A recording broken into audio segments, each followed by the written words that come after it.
Hello again, and welcome back to the Japan Game Junk Podcast. Today it's going to be a visit to a hard-off store. This one is actually a very new one. This is the Utsunomiya city in Tochigi's Utsunomiya Kami Yokota store, which opened on June the 7th, as visited on June the... Oh, now I have to fight my memories here.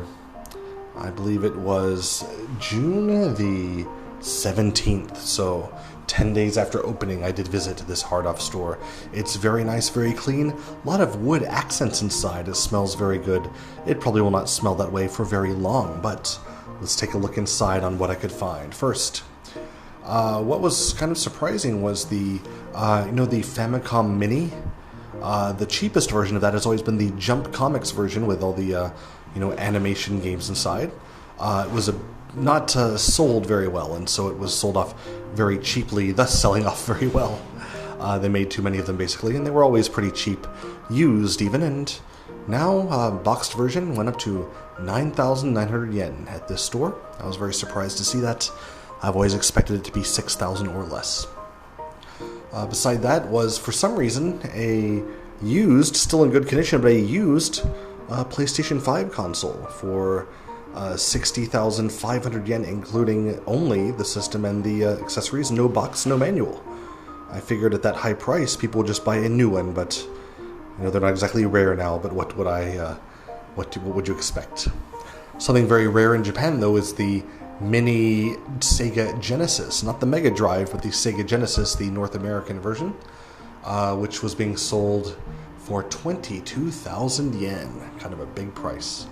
Also a much bigger price than I thought was for the Xbox 360 Dead or Alive 4 in the slipcase. I thought it was more common to find these in the slipcase than without, but I mean, it's probably in good condition, but yeah, for 8,000 yen, usually it's in the 100 yen section of many junk store sections. A game I thought was pretty interesting was Mad City for the Famicom. This is basically the adventures of Bayou Billy in the West. And it's pretty expensive usually, but here's only 2,000 yen. Pretty good price. Also, they had a complete in a bag, unfortunately, without the box, Barcode Battler 2 system. Where you cut out your barcodes and you have your LCD characters battle each other. Well, it worked well, and the display was in good condition. Only 2,000 yen. Pretty cheap. Also cheap were a large number of PSP systems, just the systems on their own. 1,000, 2,000, and 3,000 models between 3,000 and 4,000 yen each. All looking like they're pretty good. Also, a Nintendo Switch. This is the... how do I put this?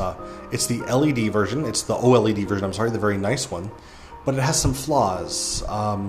Games work, but for some reason it does not. The dock does not work. So you can play the games in handheld mode only. Maybe a third-party dock might work, but in any case, if you want the... Basically, for 16,500 yen, you can get an OLED Switch that works like a Switch Lite. And I think that's actually that's a pretty good deal. Still didn't buy it, but it's a good deal. Also, you can get a Switch Lite that's boxed and complete, but with the ZL button not working at all. At all, for 9,000 yen. And unlike, other Switches, the Switch Lite, you can't exactly have a different controller there.